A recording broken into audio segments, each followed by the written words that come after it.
City life.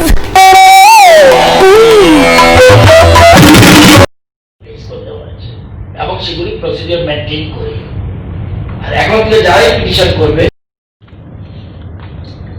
সেখানে আছে name of the applicant, father's name, present address, mention the status of the deceased, whether any financial assistance received by the any of some. যদি ধরে নেই হয়েছে, আমি এই ব্যাপারে কোনো রিকমেন্ড করার কোনো সুবিধা নেই। Reference for place posting, name of deceased, father's husband, name of the deceased, occurrence of the incident. যেহেতু আগামী দিন 25শে ডিসেম্বরে রাজ্যের সকল মানুষকে আমি শুভেচ্ছা জানাচ্ছি, অভিনন্দন জানাচ্ছি। বড়দিন খুব সবাই মিলে মিশে ত্রিপুরার মানুষ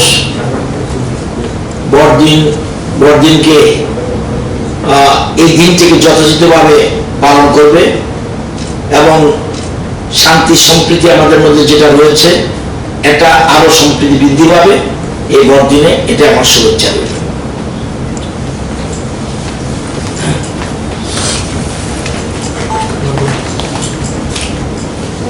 আমি একটা কথা আপনাকে বলি, আমাদের এই কমিটি আমি কোনোভাবেই কাট অফ ডেট পার করতে পারবো না, সে ব্যাপারে আমি কমেন্ট করা বড় কঠিন।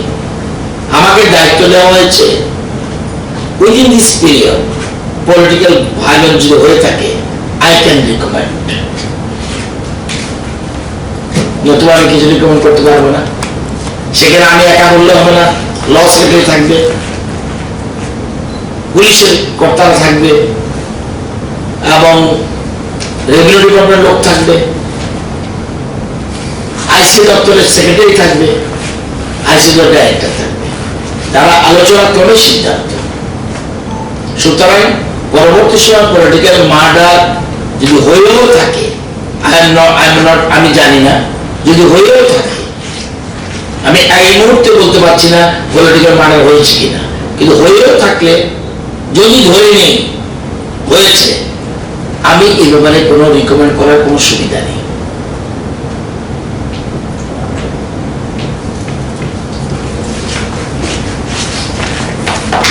আরেকটা বিষয় ছিল যে পুরো প্রসেসটা কমপ্লিট করা, ডিএমএসডিএম এর যে প্রসেসটা কমপ্লিট করবে এটা কোনো সময়সীমা রাখা হয়েছে কিনা? না, এটা দ্রুতই হবে। আপনারা দেখেছেন যে 10টাকে সামনে আসাই গভর্নমেন্ট নড়ে চলে বসেছে এবং গভর্নমেন্ট তাড়াতাড়ি ক্যাবিনেট ডিসিশন নিয়ে, কারণ একটা সিদ্ধান্ত মুখ্যমন্ত্রী বলে দিল, আমি একটা বলে দিলাম তা হবে না, ক্যাবিনেট বসে সিদ্ধান্ত হয়ে তারপরে বেরিয়েছে। এবং যেহেতু কেসগুলি ইনকোয়ারি এসছে, এটা শুধু কমিটির সামনে প্লেস করে দেওয়া হয়েছে এবং সেগুলি প্রসিডিওর মেনটেন করে। আর এখন থেকে যারাই পিটিশন করবে ওই ফর্ম এ মানে ফর্ম 1 এটা ফিল আপ করতে হবে। সেখানে কিচ্ছু না, ডেট অফ সিম্পল প্রসিডিওর। সেখানে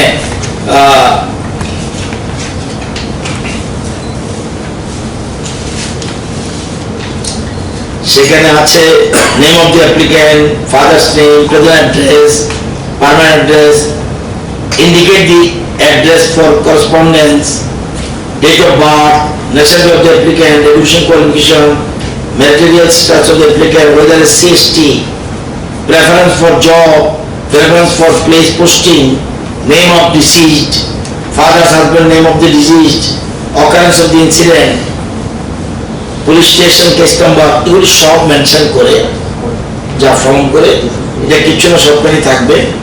Whether the incident was related to political violence, report of SP to be attacked by DM, mention the status of the deceased, whether any financial assistance received by any of survivor of the deceased, indicate the amount received, name of the family members of the deceased,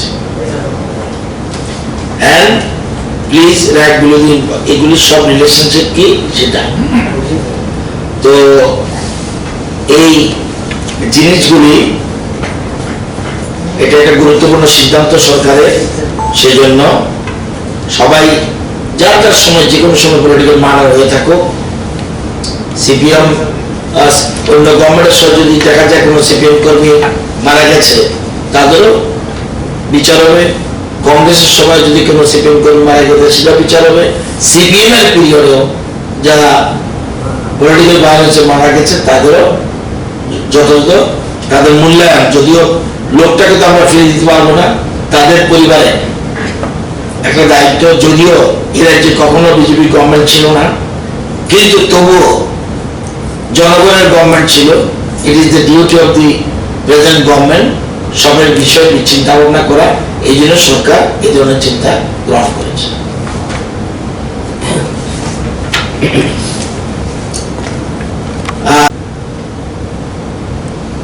গত 22শে December মন্ত্রিসভার বৈঠকে একটা committee গঠিত হয়, subject হল constitution of the scrutiny committee for scrutiny of applications received for providing employment to members of a family of persons killed in political violence till 9th March 2018.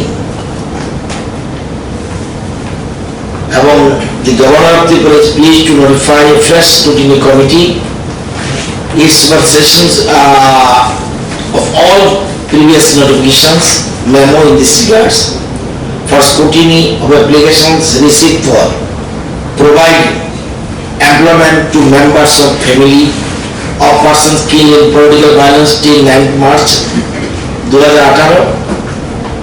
The name and designation of chairman with other officers and functions of the scrutiny committee are as follows: Ratanlal Nath, Honorable Law Education Minister Chairman. Secretary Law is a member. Inspector General of Police to be nominated by DGP member. Secretary in charge of ICA department member. The additional joint secretary Home Department member. Director ICA convener. এই 6 জনকে নিয়ে একটা scrutiny committee হয়। চেয়ারম্যানের দায়িত্ব আমাদের দেওয়া হয়েছে। আজকে এই কমিটির বৈঠক হয়।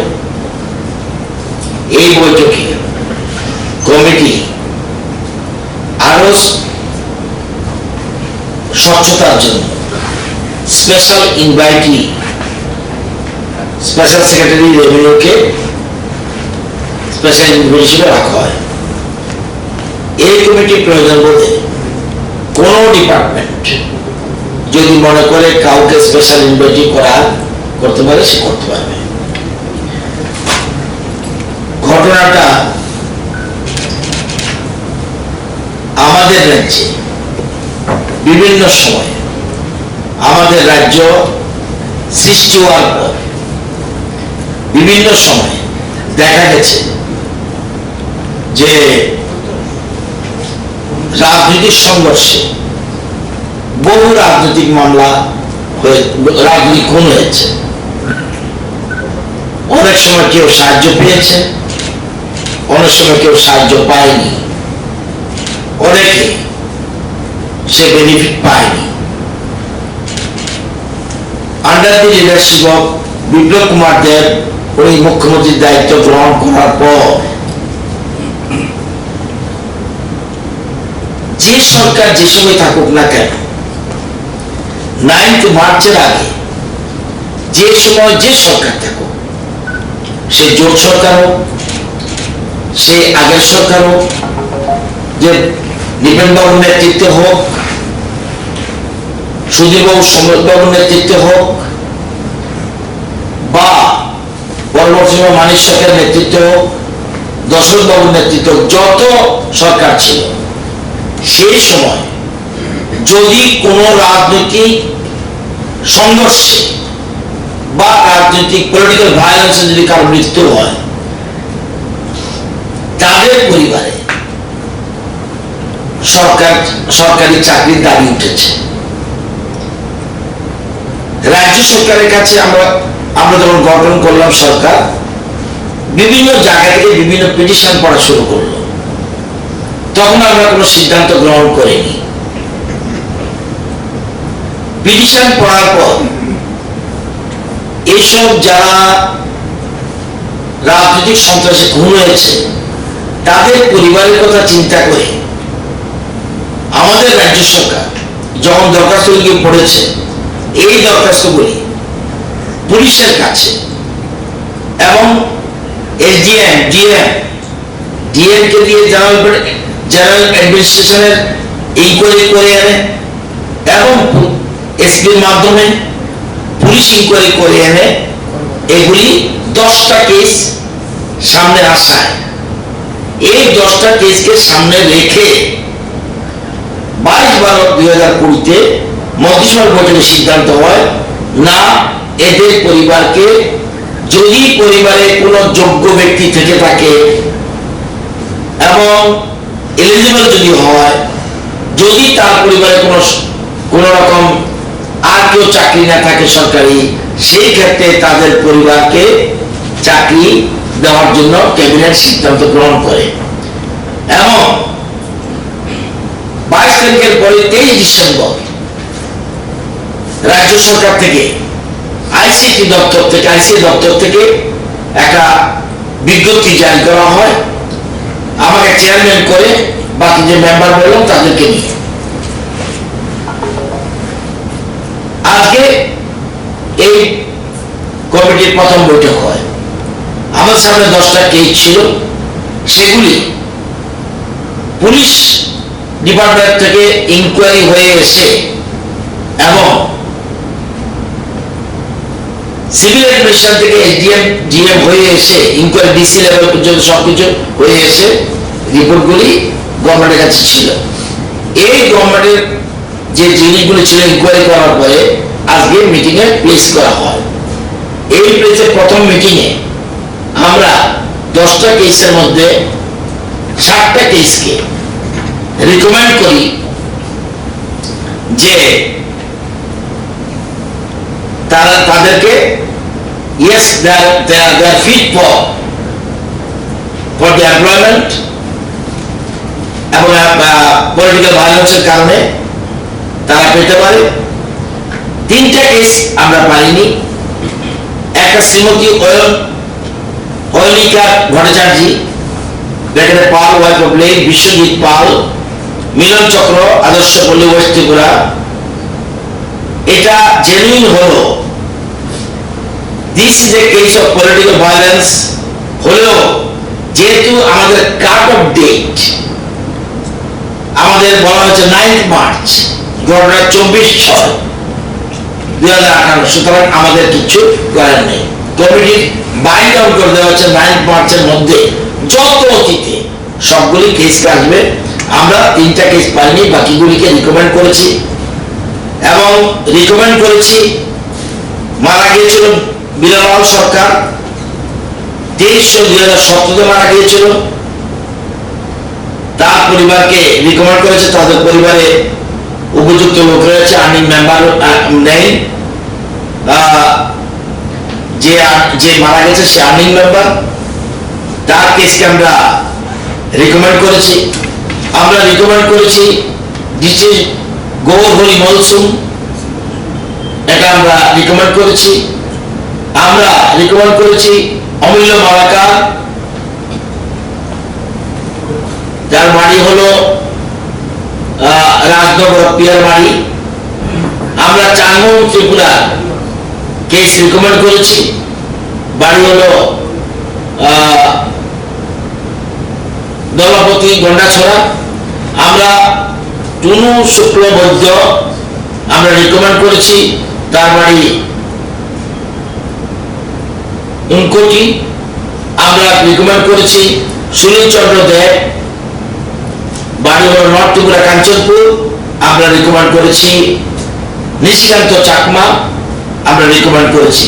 10টা কেসের মধ্যে 7টা কেস পলিটিক্যাল ভায়োলেন্সে মৃত্যু হয়েছে। একটা কেস আমরা রিকমেন্ড করলেও চাকরির ব্যাপারে আমরা রিকমেন্ড করতে পারিনি, কারণ তার পরিবারে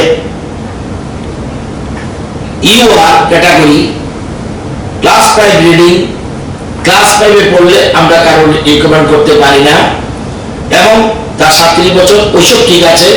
যেহেতু ইউআর যদি ক্ষেত্রে হয় সেক্ষেত্রে তাকে অবশ্যই 8 পাস হতে হবে ত্রিপুরা গভর্নমেন্টের রিক্রুটমেন্ট রুলস অনুযায়ী। সুতরাং তার কেস আমরা রিকমেন্ড করিনি, আমরা ক্যাবিনেটে পাঠিয়েছি যে এই কেসটা আমরা চাকরির ক্ষেত্রে আমরা রিকমেন্ড করতে পারি না। নাও ক্যাবিনেট উইল ডিসাইড তাকে কি করবে, তার যদি এই এডুকেশন কমিশন রিল্যাক্সেশন করবে নাকি ফাইন্যান্সিয়াল অ্যাসিস্ট্যান্স দেবে, ইট ইজ দেয়ার ম্যাটার। কিন্তু বাকি 6টা কেস আমরা রিকমেন্ড করেছি, একটা case cabinet will take decision. তো আর এটার জন্য পদ্ধতি বলে দিই, আজকে থেকে এবং এখন থেকে 10টা কেসে করেছি, কিন্তু এখন থেকে the eligibility criteria for providing employment two family members of families of person in political violence were as follows.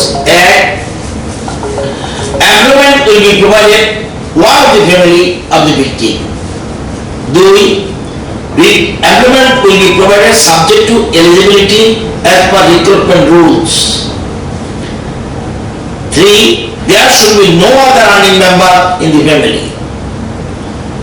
4. Employment will be provided subject to confirmation that the incident was one of political violence from the district superintendent of police concerned. এগুলি করবে, এবং system আমাদের প্রত্যেক system কি, প্রথমে আমরা form বানিয়ে দিয়েছি। কিভাবে? এই ফর্ম 1 এটার দায়িত্ব শুধুমাত্র অ্যাপ্লিক্যান্টের। সেখানে ফর্ম 1 এটা অ্যাপ্লিক্যান্ট প্রত্যেক ফর্ম পাওয়া যাবে এসডিএম অফিসে, প্রত্যেক ফর্ম পাওয়া যাবে এসডিএম অফিসে। এসডিএম অফিসে এই ফর্ম ফিল আপ করবে, সিম্পল ফর্ম, কোনো প্রবলেম নাই। ফিল আপ করার পর then signature of the applicant, then form B. Form B it is a matter of SDM, সে ইনকোয়ারি ব্যাপার যে তার ফর্ম বি, সেখানে এটা এসডিএম এর ব্যাপার, সেটা তারা ইনকোয়ারি করে রিপোর্ট দেবে। থার্ড ফর্ম 3 যেখানে DM collector SP police inquiry করে এসে রিপোর্ট দেবে।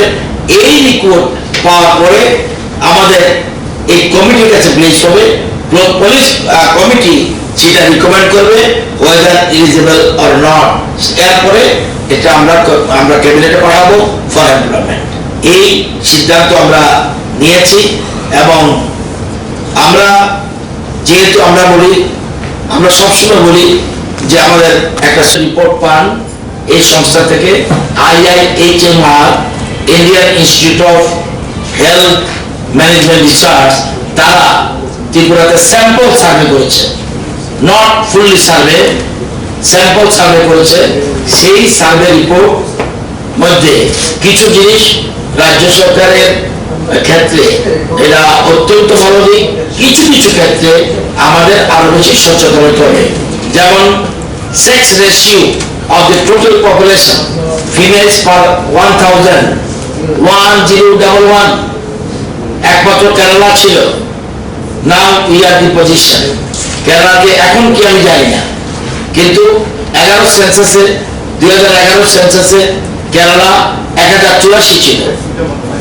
আমরা এখন এমন হতে পারে কেরালা কমে গেছে, কিন্তু আমরা লেটেস্ট একদম 19-20 সার্ভেতে এসছে sex ratio of the total population female per 1000 males, that is 1011। Urban এলাকায় বরঞ্চ আরো বেটার, দেখুন রুরালে 1033 এন্ড আরবানে 956। তার মানে গ্রামের মানুষ আরো বেশি সচেতন হয়ে গেছে। গ্রামের মানুষ এখন আর ভুল হত্যা পাবেন না, এতে বোঝা যায় যে কি অবস্থা রয়েছে। Not only this, sex ratio at birth for children born in the last 5 years, females per 1000 males, that is এক্ষেত্রে টোটাল 1028 মেয়েদের সংখ্যা। এক্ষেত্রে আরবান 1024 এবং রুরাল 1029। তো এটা খুব গুরুত্বপূর্ণ দিক। শুধু এটা না, আপনারা দেখবেন এবং দেখবেন যে আমাদের স্বাস্থ্যকর্মীরা, আমাদের হেলথ ভলান্টিয়াররা, আমাদের আশা কর্মীরা, আমাদের স্বাস্থ্য দপ্তরের সাথে যুক্তরা কিভাবে হেল্প করছে এই রিপোর্টে তাও আছে। ইনস্টিটিউশনাল বার্থস কত 16তে ছিল 79.9, এখন ইনস্টিটিউশনাল বার্থ হলো 89.2। এটা নিশ্চয়ই এই সরকার কৃতিত্ব দাবি করতে পারে। 89.2 ইনস্টিটিউশনাল বার্থস। শুধু এটা নয়, institutional births in public facility, অর্থাৎ সরকারের কি সরকারি স্বাস্থ্য পরিষেবাগুলি কি আছে। আগে ছিল 69.1, এখন হলো 78.7। এটা institutional births in public facility. And আরো দেখুন, birth attended by skill health personnel, এই যে জন্ম হয় সেখানে দক্ষ স্বাস্থ্যকর্মীরা যায় কিনা, বলছে আগে ছিল 80.9%, এখন হলো 89.2%। তো এটা খুব ভালো দিক। এবং আরো কয়েকটা জিনিস আছে যেটা আপনারা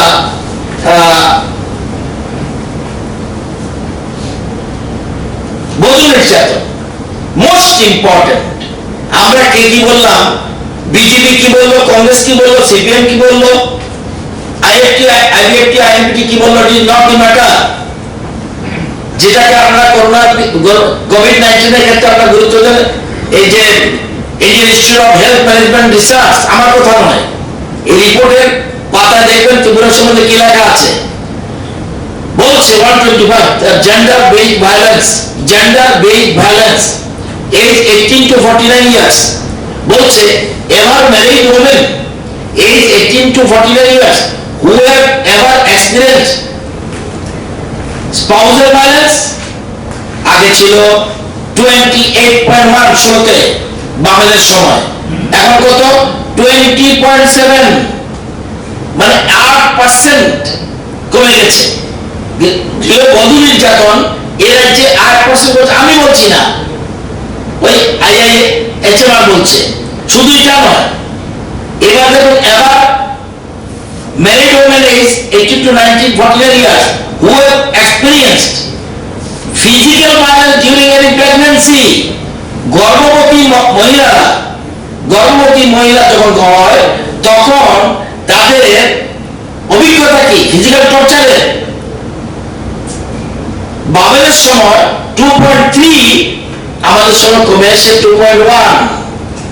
আরেকটা বলি যেটা সবচেয়ে ইম্পর্টেন্ট, ইয়াং ওমেন, যাদের আমরা যুবতী বলি, 18 to 29 years who experience sexual violence by age 18 ছিল 10.2%, এখন হলো only 7%।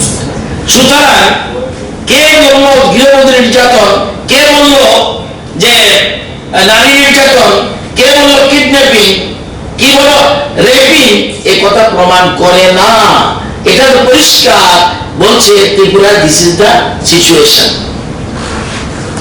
তো এই জিনিসগুলি নট অনলি এইচআইভি ক্ষেত্রেও, এইচআইভি এডস এর ক্ষেত্রেও আমাদের এই যে আমাদের এটা কি বলে একটা সংস্থা যে আছে এডস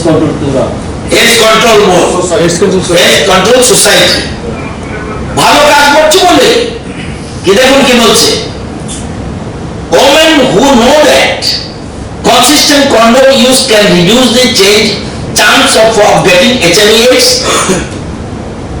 আগে বলছে সচেতনতা কত, আগে ছিল 57.6%, এখন 59.5% সচেতনতা বৃদ্ধি পেয়েছে। It is credit goes to রাজ্যের সাধারণ মানুষ, সাধারণ জনগণ plus AIDS control society. Next আরেকটা হলো মেন, এটা পুরুষের ক্ষেত্রে, who know that consistent condom use can reduce the chance of getting HIV/AIDS, বলছে আগে ছিল 81.5% সচেতনতা, এখন হলো 85.3%। সুতরাং এই যে জিনিসগুলি এটা অত্যন্ত পজিটিভ। হ্যাঁ, কিছু কিছু ক্ষেত্রে আমাদের দুর্বলতা রয়েছে। আমাদের আরো বেশি সচেতন 100% যেতে হবে। কয়েকটা ক্ষেত্রে আপনারা যদি দেখেন যে কোথায় কোথায় রয়েছে, দেখুন একটু আমি দেখে দিই আপনাদের।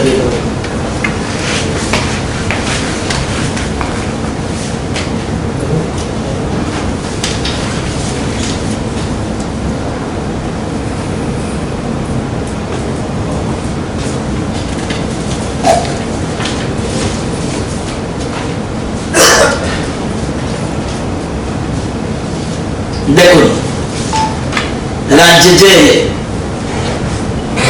দৈনন্দিন জীবনযাত্রা বেকার হয়েছে কিনা দেখুন একটু। Population living in house holds with electricity, এই যে অনেকে বলবেন কারেন্ট পাচ্ছেন না, এখন বহু পাড়া রয়েছে কারেন্টের বাকি, কোথায় বসে বলছি আগরতলায় বসে। Population living in the households with electricity আগে ছিল 92.8%, এখন হলো 98.2%, মানে সামান্য বাকি 100%-এর। Next, population living in household with an improved drinking water source, এই যে আয়রন মুক্ত, আগে ছিল কত 86.4%, এখন কিন্তু 88-এ চলে গেছে। এবং শুধু এটা নয়, আমাদের যে প্রধানমন্ত্রী বলছে পয়লে শৌচালয় বাঁধবে দেওয়ালয়, ঠাকুর ঘরে পরে যাও আগে শৌচালয়। Population living in household that use can improve sanitation facility, আগে ছিল 63.7, এখন হলো আমরা এই 2 বছরে 73.6, 10% হয়ে যেতে বেশি।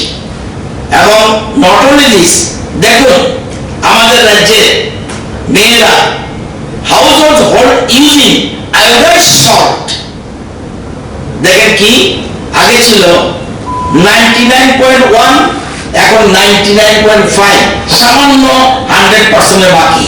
অর্থাৎ পরিষ্কার ক্রমশ সর্বক্ষেত্রে সচেতনতা বৃদ্ধি পেয়েছে, একদম ক্লিয়ার।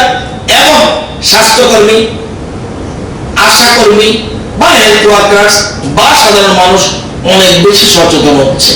এটা এর থেকে পরিষ্কার। আপনারা জানেন যে যদিও সংখ্যাটা কম, পার্সেন্টেজ ভেরি গুড, আমরা অনেকে জানি না। দেখবেন দেখা যায় যে আমরা যেমন এতে পরিষ্কার বোঝা যায় কি, যে একটা জিনিস বোঝা গেছে যে ভ্রূণ হত্যাটা আমাদের রাজ্যে প্রায় বন্ধ হয়ে যাচ্ছে। সচেতনতা একটা বিরাট গুরুত্বপূর্ণ বিষয়। এই প্রথমে কটা আমরা যেহেতু বলছেন, এটা প্রসঙ্গত মেয়েদের একটা স্কুলে গিয়েছিলাম, মেয়েদেরকে আমার বলার দরকার রয়েছে।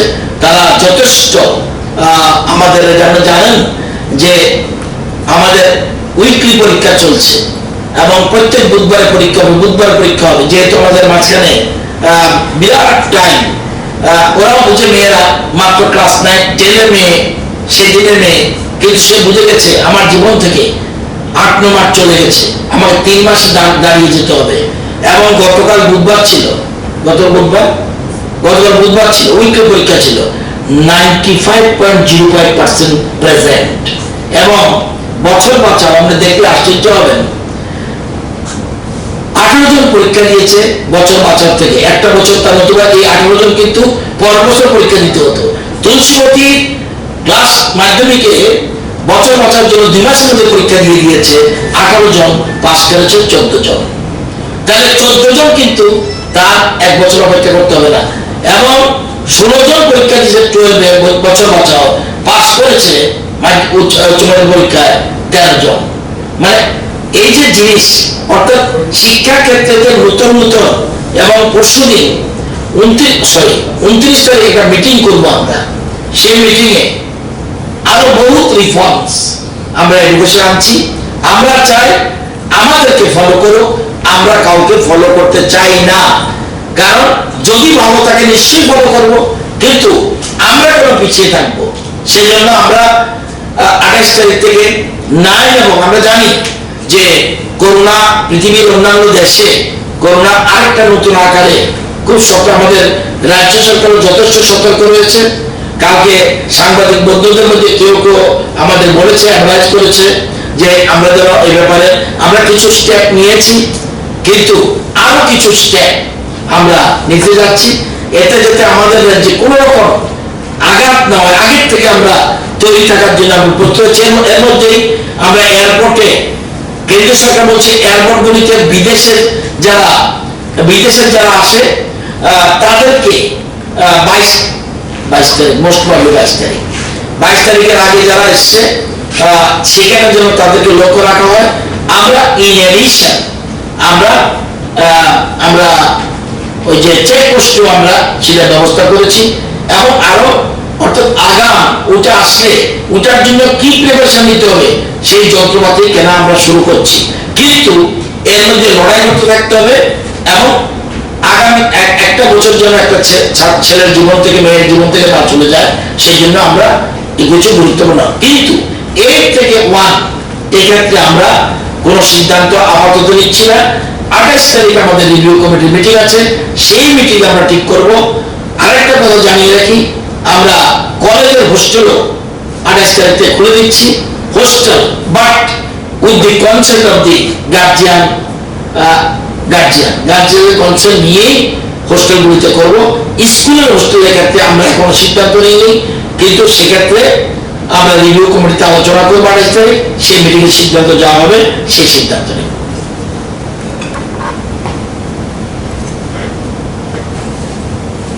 এই কাগজটা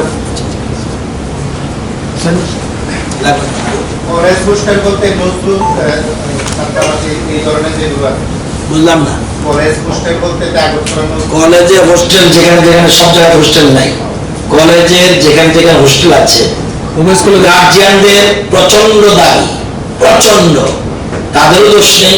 কলেজ বলছে আমি তো আরেক জায়গায় থাকি, কলেজের দূরত্ব অনেক বেশি, আমি কিভাবে পড়বো, সেই জন্য তারা বলছে ইমিডিয়েট। আজকে আমাদের সাবরুমের জনপ্রতিনিধি এসে বলছে দাদা কিছু একটা করুন, মানুষ ডিমান্ড করছে, যদি গার্জিয়ানের কনসেন্ট নিতে হয় গার্জিয়ানের কনসেন্ট নিয়ে তবুও হোস্টেল খোলার ব্যবস্থা করুন। স্কুলের ক্ষেত্রে দাবি উঠেছে, কিন্তু স্কুল খেলার দাবি উঠলেও যেহেতু আমরা প্রতিটি ক্ষেত্রে রিভিউ কমিটির সাথে আলোচনা করি, সেই জন্য আমরা 9 এবং 11 কেন বলতে পেরেছি, রিভিউ কমিটি আগেই বলেছে যদি দেখা যায় বেটার পজিশন 10-12 এর পরে দেখে যদি ডিক্লারেশন না হয় তাহলে যেন আমরা 9 এবং 11 খুলি, সেই জন্য 9 এবং 11 খোলার সিদ্ধান্ত নিয়েছি। সেই জন্যই আমরা আমাদের রিভিউ কমিটিতে রাখছি director minority, director SC, director ST, কারণ এসসি হোস্টেল আছে, মাইনরিটি হোস্টেল আছে এবং এসটি হোস্টেল আছে, তাদেরও কনসেন্ট নিতে হবে। আমাদের স্কুলের ক্ষেত্রে, আমাদের কলেজের ক্ষেত্রে ঠিক আছে, কিন্তু স্কুলের ক্ষেত্রে হোস্টেলগুলি বেশিরভাগই এসটি ওয়েলফেয়ারের, এসসি ওয়েলফেয়ারের, মাইনরিটি ওয়েলফেয়ার রয়েছে, সেগুলি ডাইরেক্টররা বসে মিটিংয়ে সিদ্ধান্ত নেব। আপাতত এই জায়গায় আমরা শুধু 9 এবং 11 28 তারিখ, আর হোস্টেল কলেজের 28 তারিখ, but with the consent of the guardian.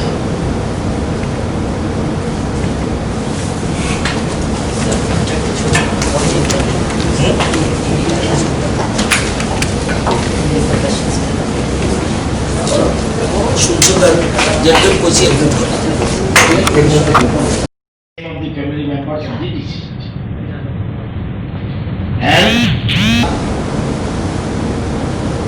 সবকা বিকাশ, অর্থাৎ করোনা মানে কি, যদি কেউ দেখা যায় ছোটা বড় যদি কোনো পলিটিক্যাল মার্ডার হয়, সেখানে আমরা দেখতে চাই পলিটিক্যাল মার্ডার এটা কোনো রঙে দেখার প্রশ্ন নয়। সেই জন্য আমরা কাট অফ ডেটটা একদম, অর্থাৎ আমাদের রাজ্যের প্রতিষ্ঠার পর থেকে কাট অফ ডেটটা রেখেছি, সেখানে কেউ কিছু বলার নাই। ওই আমল, এ আমল, ও আমল আমরা রাখিনি। আমরা যদি শপথ নিয়েছি সেদিন পর্যন্ত আমরা কাট অফ ডেট উপরের দিকে রেখেছি। এই সিদ্ধান্ত মন্ত্রিসভা নিয়েছে এবং 6টা কেস আমরা রিকমেন্ড করেছি চাকরির জন্য, একটা কেস এর উপরে পাঠিয়েছি, দে উইল টেক ডিসিশন। এই সিদ্ধান্ত আমরা নিয়েছি এটা জানানোর জন্য, এবং অলরেডি নোটিফিকেশনটা কালকের থেকে আপনারা বিভিন্ন জায়গায় পেয়ে যাবেন, এইচডিএম এর কাছে ফর্ম পাওয়া যাবে।